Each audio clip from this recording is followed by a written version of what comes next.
Fala, galerinha, beleza? Aqui quem fala com vocês é o professor Caio, professor de Física aqui do canal Educação.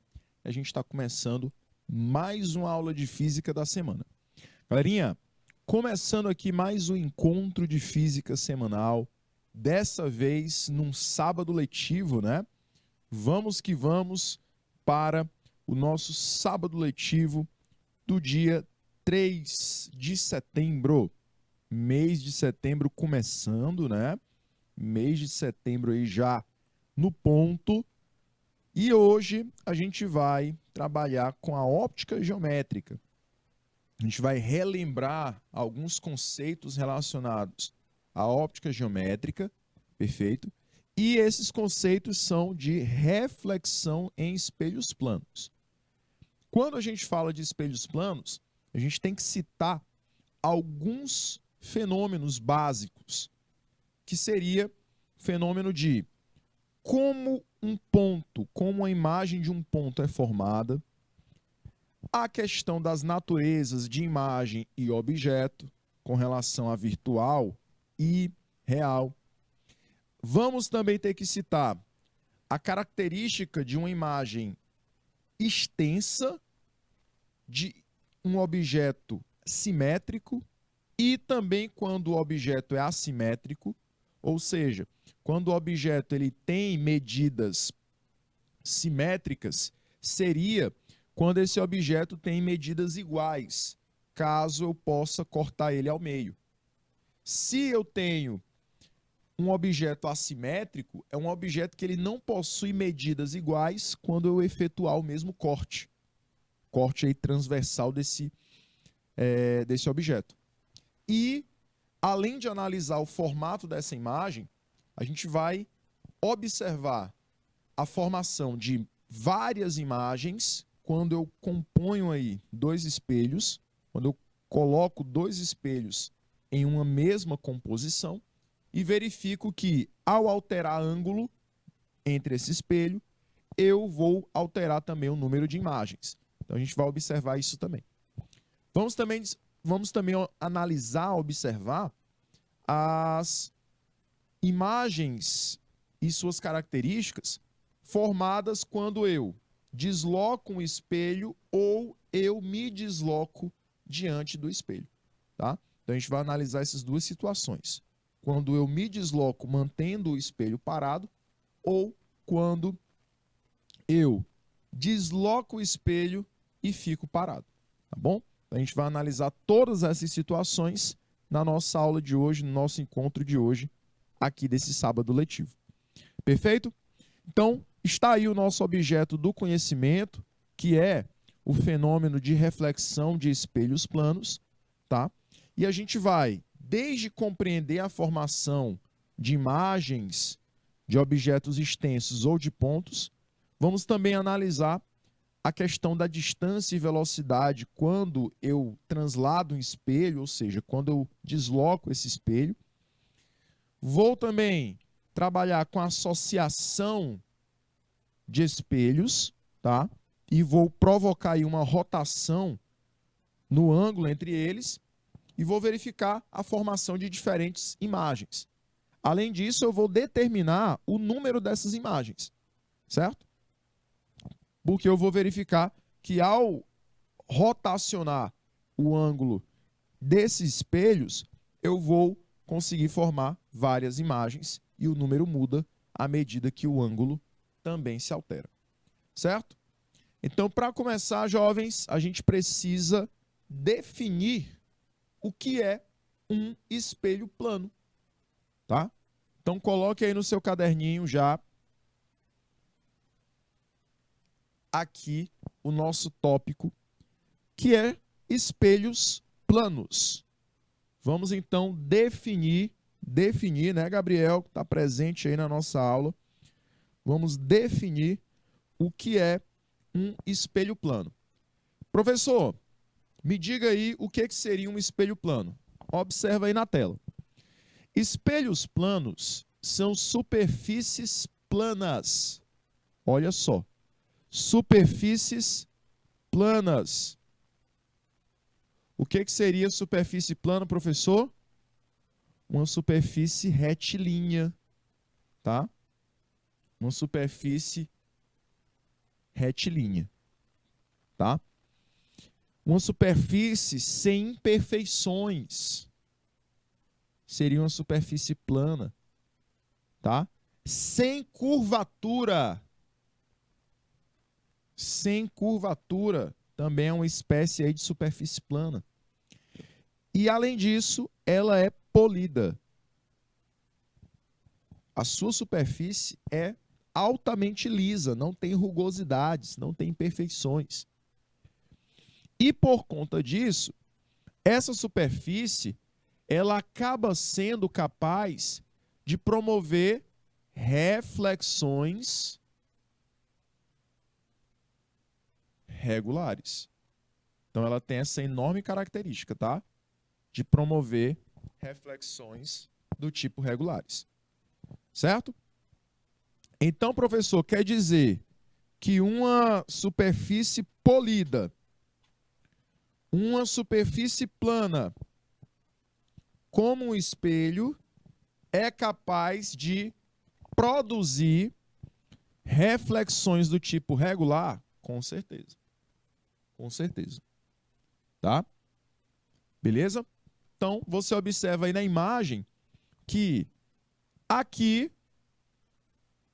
você tem essa superfície que é uma superfície plana, ela é uma superfície polida, ela não tem curvatura e, por conta disso, produz uma reflexão regular. Ou seja, a imagem I, ela é igual ao objeto O. Tá?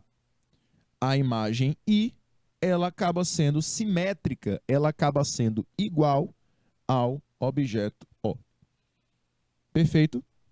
Show de bola? Galerinha, analisando aqui, então, a definição do que é espelhos, vamos partir para como acontece a formação de imagem nessas superfícies. Certo? Exatamente, Gabriel. Todas as características da imagem, elas vêm do objeto. E essas características do objeto, elas são vistas lá na imagem, são simétricas, são iguais. Você está vendo que o potinho objeto, ele é igual ao potinho imagem. Exatamente por conta de produzir uma reflexão regular. Nas últimas aulas, a gente estava vendo o que era reflexão regular e o que era reflexão difusa, que é aquela reflexão irregular. O que é que a gente via, galerinha? Que a reflexão do tipo regular, ela era uma reflexão que as características de imagem e objeto eram iguais, eram perfeitas, a formação da imagem era perfeita. Já na difusa, por conta da imperfeição da superfície, acontece uma falha na formação da imagem. A imagem ela fica toda distorcida. Então, a difusa não é um exemplo de formação de imagem no espelho plano. Por isso que a regular é que se assemelha mais. Ok? Beleza? Galerinha, continuando, a gente vai estudar agora a formação da imagem de um espelho, mas essa imagem seria de um ponto. Tá? Eu quero saber como a imagem de um ponto é produzida. Então, imagina você sendo o observador O, aí é um olhinho, né? E você, observador, querendo analisar como a imagem do objeto A será. Olha só, eu quero analisar como a imagem do objeto A é criada.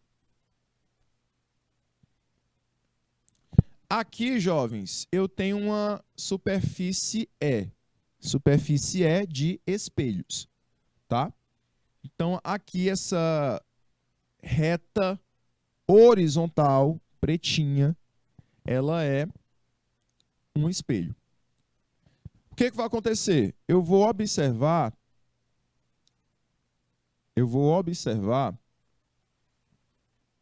e relembrar que esse objeto A, sendo ele luminoso ou iluminado, sendo ele uma fonte primária ou secundária de luz, de qualquer maneira, os raios de luz partem dele.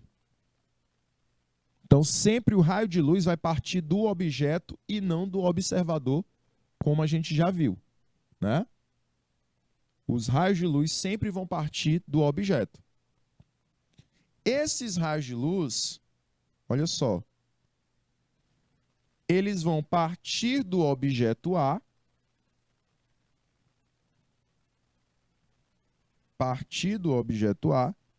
em direção ao espelho. Como o espelho é uma superfície refletora, o que vai acontecer? Vai produzir uma reflexão. Então, esse raio de luz vai até próximo do observador. Para criar uma imagem, eu não crio através do reflexo. Eu crio através das projeções desse reflexo. Porque como é um raio refletido, esse raio que está chegando próximo ao observador, ele é um raio refletido. Ou seja, ele não entra dentro do espelho. Porque o espelho é outro meio, né? E o raio de luz só passa em outro meio quando acontece refração. A gente já viu também o fenômeno da refração, né? Então, a reflexão, o raio de luz incide numa superfície e retorna. Não parte para o meio de baixo, para o meio de dentro. Ele continua no meio de fora. Então, professor, como é que essa imagem vai ser produzida dentro do espelho? Através do prolongamento dos raios de luz. Eu vou prolongar esses raios até um certo ponto. Então, esses raios, ó, eles vão se prolongar até um certo ponto. Eu não sei que ponto é esse. Professor, e como é que vai formar a imagem? Eu vou precisar de mais outros raios. Não pode ser só um. Só um raio de luz não forma imagem. Eu vou precisar do cruzamento de no mínimo 2 raios. Então, vai sair outro raio de luz. Vou colocar aqui, ó, de outra cor. Vai sair um raiozinho roxinho lá do objeto A e vai refletir para próximo do observador.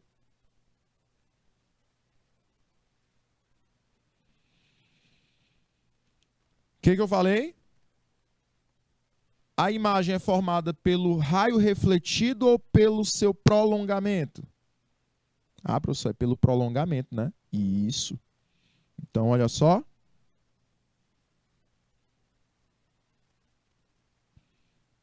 Eu vou projetar esse raio dentro do espelho. Professor, olha só. Bem aqui, ó. Olha só, professor. Bem aqui teve um cruzamento, né? Teve. O professor quer dizer que nesse ponto aí é o ponto que eu vou ver a imagem dentro do espelho? Sim. Exatamente, Gabriel. Sempre a imagem é gerada pelo prolongamento dos raios. Raio refletido não produz imagem. O que produz imagem é o prolongamento deles. Se você ficar diante de um espelho e se ver diante de um espelho, você tem a formação da sua imagem. Por quê? Porque o prolongamento desses raios foi incidente lá dentro do espelho. Reflexo não pode passar para o outro meio. Senão não ia ser reflexão, seria refração. Então, o prolongamento dos raios refletidos é o que geram os reflexos, que produzem as imagens. Galerinha, o que eu quero que a gente analise? Primeiro ponto, a gente já entendeu agora que é o cruzamento do prolongamento dos raios refletidos, que produz imagens. Além disso, eu tenho que lembrar do quê? Olha só. O objeto A, ele está a uma certa distância do espelho E. O objeto A está a uma certa distância do espelho E. Eu vou dizer aqui para vocês, e não é mentira não, viu? A imagem, ela está também à mesma distância do espelho. Quando você se olhar diante do espelho plano, você vai perceber como se você estivesse à mesma distância do espelho, o seu reflexo estivesse à mesma distância do espelho, assim que você. Então, se você pudesse medir qual é a distância que eu estou do espelho, deu uma distância X. Aí você fala, imagem, mede bem aí também a distância que tu tá do espelho. Aí a imagem ia medir lá. Já pensou? Falar com a tua imagem. Aí a imagem ia medir, olha, rapaz, Gabriel objeto. Deu a mesma distância aqui, ó. A imagem falando contigo, ó, Gabriel. Já pensou? Então, galerinha, eu vou perceber que a distância entre objeto e... Sairia correndo, é? A distância entre objeto e espelho é a mesma coisa que... É a mesma distância que imagem e espelho. Tá bom? Objeto e imagem possuem a mesma distância do espelho. Tá? Cena de filme de terror, é, Gabriel? Gente, e a natureza dessas imagens? Bom, na maioria dos casos, o objeto, ele é real, tá? Na maioria dos casos, o objeto é real. O que seria algo real, professor? O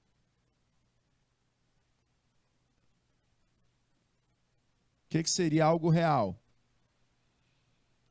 Algo para ser real aqui na óptica deve ser algo que está fora do espelho.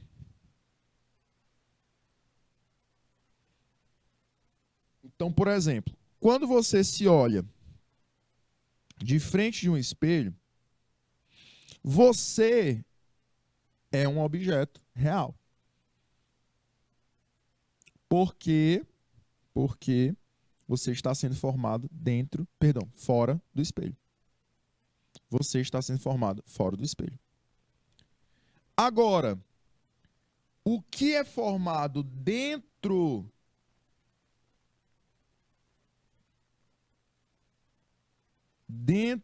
do espelho é caracterizado como virtual. Virtual. Então, por exemplo, nesse caso simples que eu tenho só um espelho,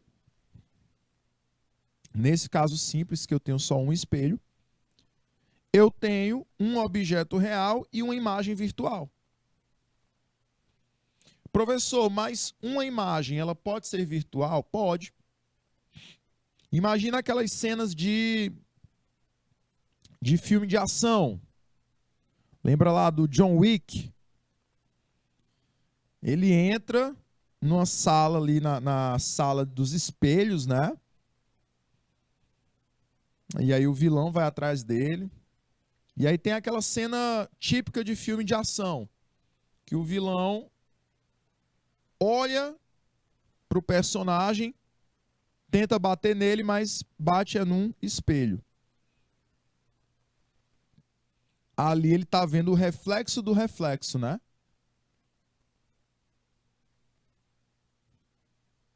Então, nesses casos, você pode ter situações em que a imagem ela seria real. A imagem ela é real. Por quê, professor? Porque ela é produzida por um objeto virtual. Imagem e objeto nunca vão ter a mesma natureza. Professor, agora eu buguei. Como é que a imagem real ela é produzida por um objeto virtual? Como é que um objeto pode ser virtual? É porque o primeiro reflexo, a primeira imagem, ela está sendo uma imagem virtual. E aí, quando eu associo ela a uma segunda imagem, ou seja, o reflexo do reflexo, aquele reflexo acaba sendo real. Porque ela é produzida por uma imagem virtual. Então, não posso ter a mesma natureza, não pode. Então, o reflexo do reflexo vai ser real. Semelhante a um holograma, tá? O holograma ele é criado dessa maneira. É um reflexo do reflexo. Ok? Então, nunca esqueça. Natureza de objeto e imagem são inversas. Se o objeto for real, a imagem é virtual.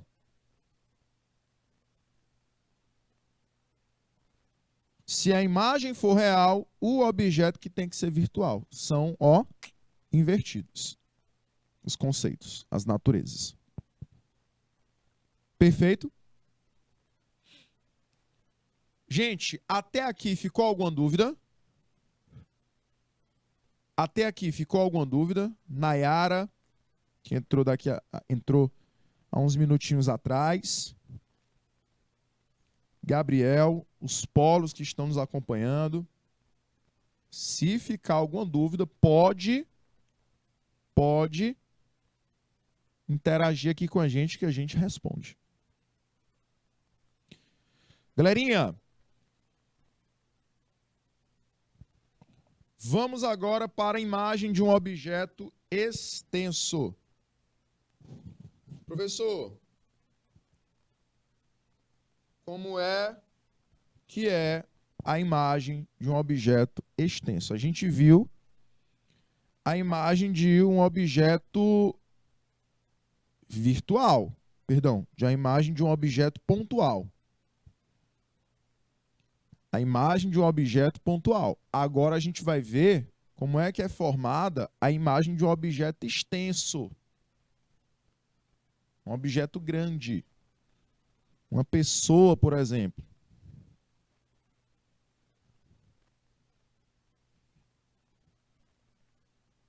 E aí?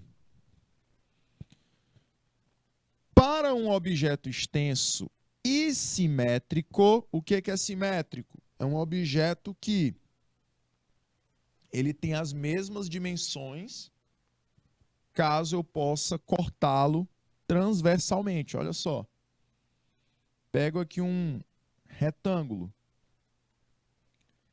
Se eu cortar esse retângulo transversalmente, esse lado A, ele vai ser igual ao lado B.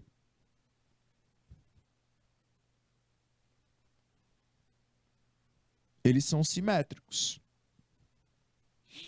Tá? São simétricos. Agora imagina eu ter um objeto desse jeito aqui, ó. Vamos lá.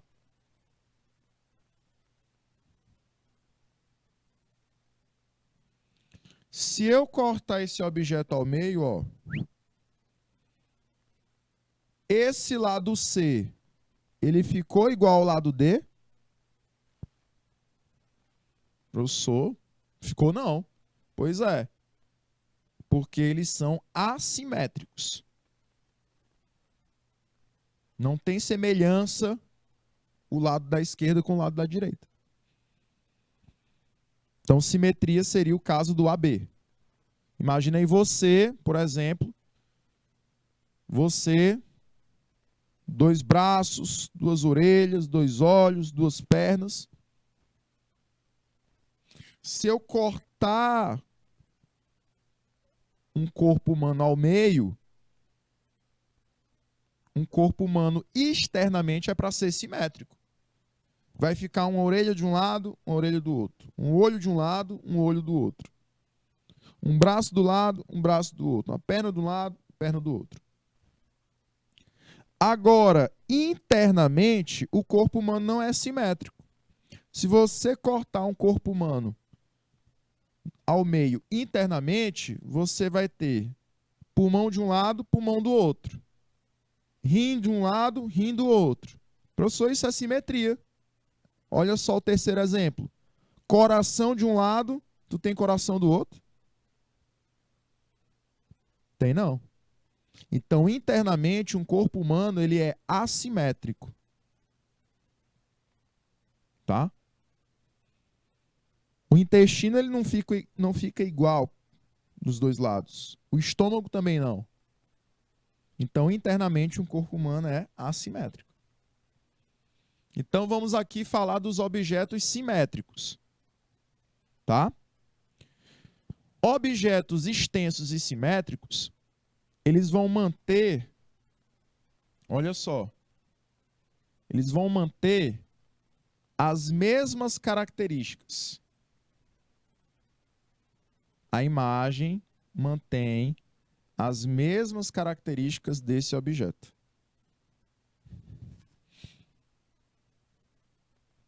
As mesmas características. O rapazinho está se vendo aí na frente do espelho. Olha só, o Gabriel está se vendo na frente do espelho. O Gabriel ele vai manter a mesma altura, Gabriel objeto e Gabriel imagem.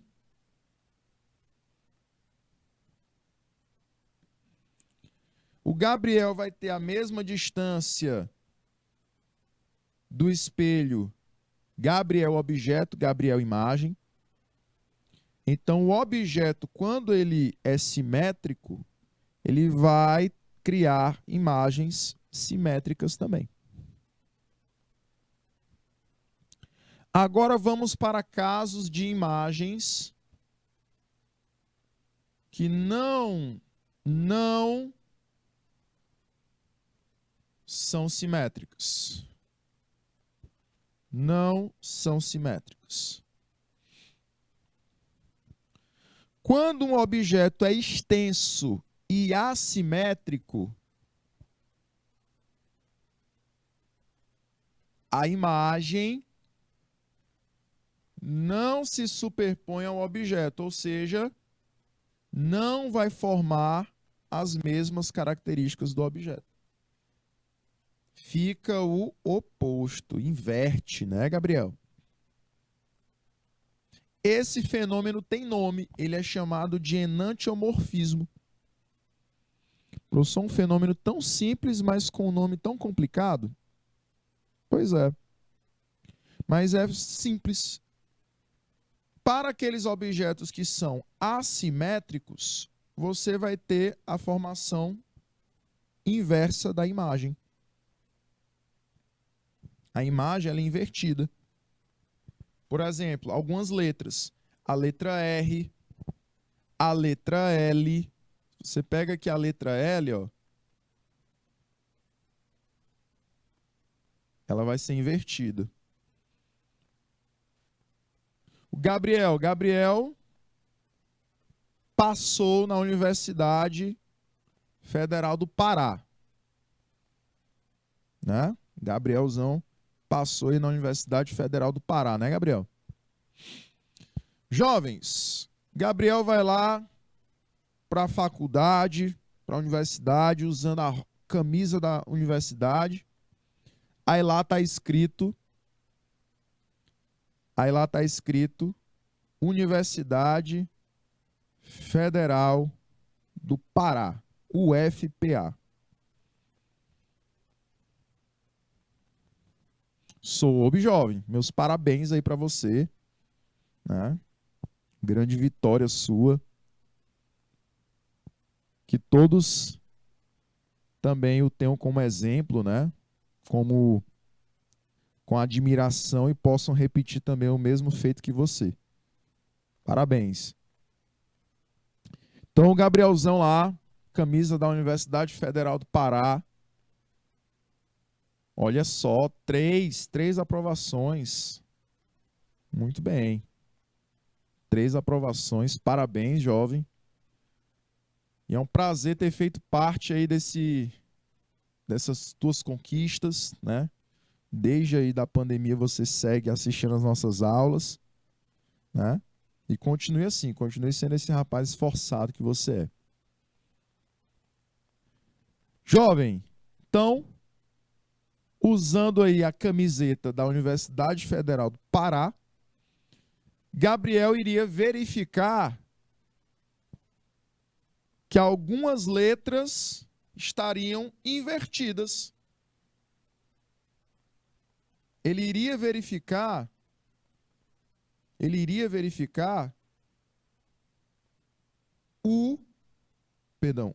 A, P, F, U. Olha só. Ele iria verificar dessa maneira as letras. Professor, o nome ia ficar estranho, né? Demais. Ele iria verificar que a letra P ia estar invertida e a letra F também. Por que que a letra A e a letra U não ficaram invertidas, professor? Porque a letra A e a letra U são simétricas. Objeto U e imagem U são iguais. Objeto A e imagem A são iguais. Agora, objeto F é diferente do objeto da imagem F. Objeto P é diferente da imagem P. É o caso que a gente encontra nos carros de bombeiros e ambulâncias, né? Nos carros de bombeiros e ambulâncias, o nome originalmente é escrito invertido. O nome originalmente é escrito invertido. Por quê, professor? Porque essa dúvida aí eu vou querer que vocês me respondam. Essa daí eu não sei não, ó. Esqueci. Por que que os carros de bombeiro devem ser escritos com o nome invertido? Esqueci, ó. Esqueci agora. E agora? Só vocês para me lembrarem. Vou dar 2 minutinhos aí para vocês pensarem, tá? 2 minutinhos.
Voltou? Certo, né? Vamos lá, jovens. Vamos aqui de volta para a nossa aula, certo? Aí o Gabriel veio aqui com 2 comentários. Professor, quer dizer que se eu observasse o meu nome na frente de um espelho, ele iria ficar Leirbag? Exatamente. Leirbag aí do inglês, né? Parece uma palavra inglesa. Então, Leirbag, é isso que eu ia observar? Exatamente, Gabriel. Porque a palavra, ela inverte, já que ela não é simétrica, assim como há algumas letras que também não têm simetria, tá? Agora, por exemplo, a palavra ovo, ovo, ovo. O O é simétrico, o V é simétrico, então a palavra ovo de trás para frente, ela fica igual.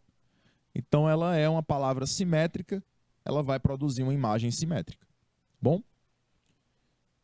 E no caso dos bombeiros, das ambulâncias, é exatamente o que também nosso amigo Gabriel comentou aqui no chat do YouTube.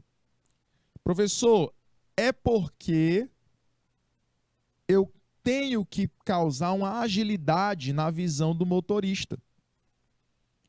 Então, quando o motorista ele lê a palavra pelo retrovisor, ele automaticamente já lê bombeiros do jeito correto. Porque como essa palavra ela é assimétrica, ela vai, ó, inverter a questão do nome bombeiros, tá bom? Inverter a questão do nome bombeiros. Se eu colocasse do jeito que a palavra é escrita realmente, no capô do carro, quando eu observasse o reflexo, eu iria observar o contrário. Então, eu iria observar do jeito que está aqui na imagem, pelo reflexo do retrovisor. Aí vai ficar o Soribemob. Soribemob, o que é isso? Então, por isso que se escreve o nome bombeiros ao contrário, assim como ambulância. Tá bom? A gente vai escrever o oposto. Certo, Jobson? Galerinha aí que tá conectada com a gente pelo YouTube. É, exatamente. Exatamente, Gabriel. O O e o I são simétricos, porém o A e o C do nome Caio não são, né? Vamos aqui, jovens, entender também o que seria o campo visual de um espelho. Campo visual de um espelho. O que vocês acham que é o campo visual de um espelho? Bom, o campo visual de um espelho seria toda a região que um observador consegue enxergar através desse espelho. Então, o campo visual do espelho seria a região limite que esse espelho forma imagens.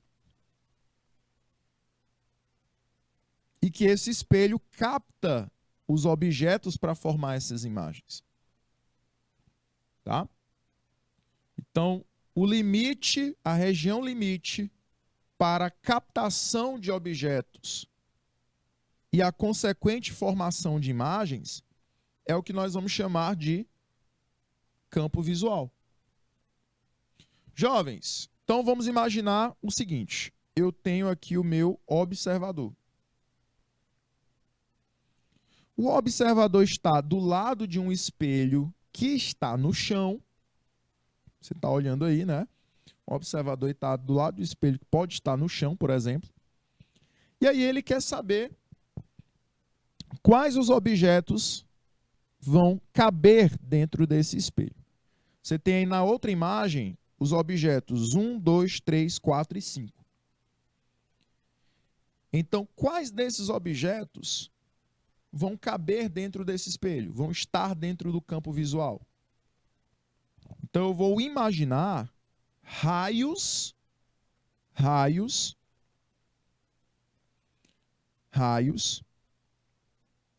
que vão sair da imagem do observador. Olha só, o observador objeto, ele vai ser gerado aqui. O observador imagem, ele já vai ser gerado dentro do espelho, né? Então, imagine você, imagem, vendo os objetos 1, 2, 3, 4 e 5. Os objetos que estariam dentro do campo visual desse espelho são os objetos que se encontram dentro de um limite dos raios periféricos desse espelho.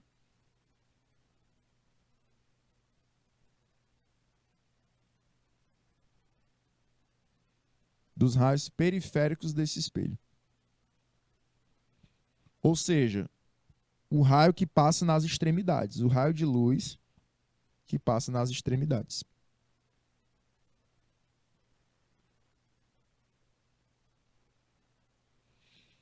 Jovens, então, nesse caso da imagem aqui ao lado, os raios passariam aqui, ó, nas extremidades, na bordinha do espelho. Ou seja, eu só conseguiria ver a imagem dos objetos 3 e 4. Porque eles estão exatamente entre os raios periféricos do espelho. Ou seja, eles estão exatamente no campo visual do espelho. Quem está fora do campo visual, já era, não será observado pelo espelho. Tá bom? Então, o campo visual representa toda a dimensão de uma região que o espelho capta objetos e consegue formar imagens.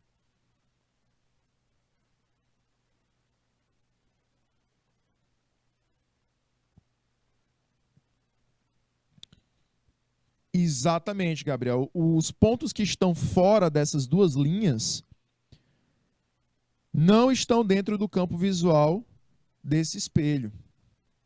Exatamente. Você não vai conseguir ver esses objetos 1, 2 e 5 por meio do espelho. Você não vai conseguir ver o reflexo deles. Só os pontos 3 e 4 é que chegam até o seu olho. Tá? Perfeito, jovens. Galerinha, ficou alguma dúvida até aqui? Ficou alguma dúvida até aqui?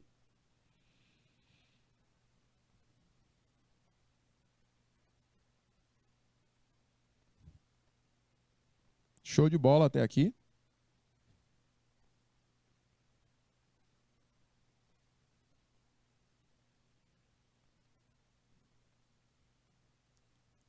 Então, só relembrando, né?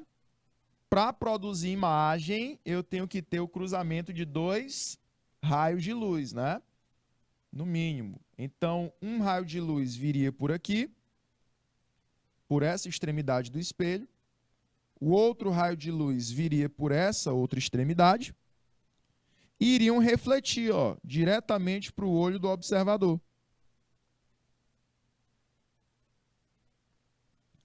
Então é por isso que eu consigo formar aí um campo visual,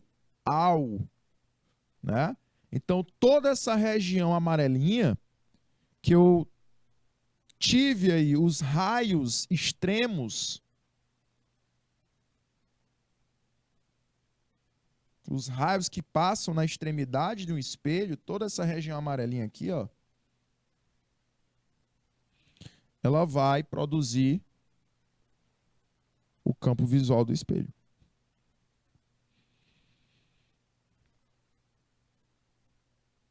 Certo?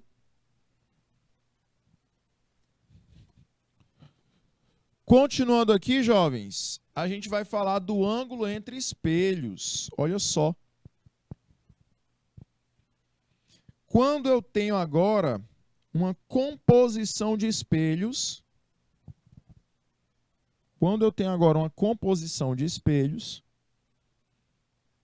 dois ou mais espelhos, e existe um ângulo entre eles, eu vou formar inúmeras imagens. E o número de imagens vai depender do ângulo entre os espelhos.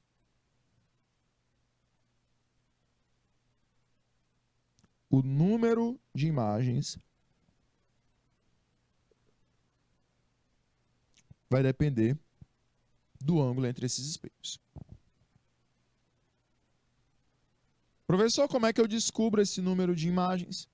Através dessa expressãozinha que está ao lado. N sobre O. Quem é o N sobre O? N sobre O é o número de imagens sobre o objeto.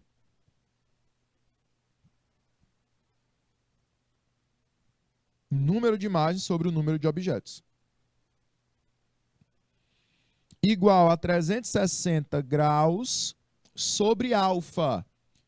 Professor, quem é esse alfa? Esse alfa faz o papel do ângulo entre os espelhos. Do ângulo entre os espelhos. Isso você vai subtrair menos 1.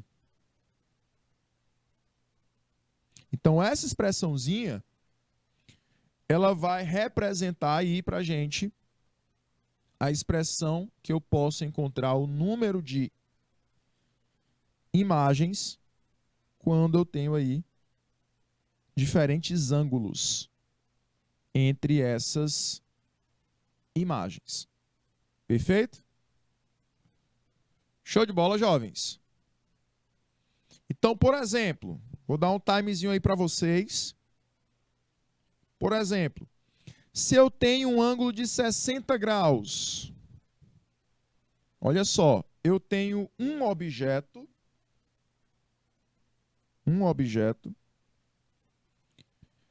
e eu tenho dois espelhos formando um ângulo de 60 graus. Quantas imagens eu vou criar? Um minutinho para vocês.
Voltar. Voltamos, jovens, e aí? Qual vai ser o número de imagens?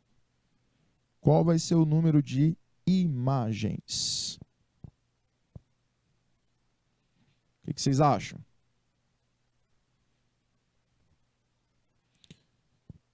Jovens, N é esse número de imagens. Veja só. N é o número de imagens. Eu tenho um objeto e eu vou ter um ângulo de 360 graus sobre o de 60, né? Que eu disse que era para você considerar que o ângulo era de 60. Subtraindo de menos 1. Olha só. 0 vai embora com 0. Então fica 36 sobre 6. Dá o quê? 6, né? 36 sobre 6. Cancela esse 6, fica 1. Cancela esse 36, fica 6. 6 menos 1. Dá um total aí, ó, de 5 imagens. 5 imagens. Tá bom?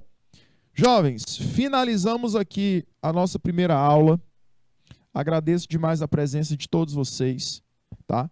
A gente vai voltar daqui a pouquinho, daqui a 2 minutinhos a gente está de volta e vamos voltar para a nossa segunda aula, tá bom? Até já, galerinha, ficamos por aqui.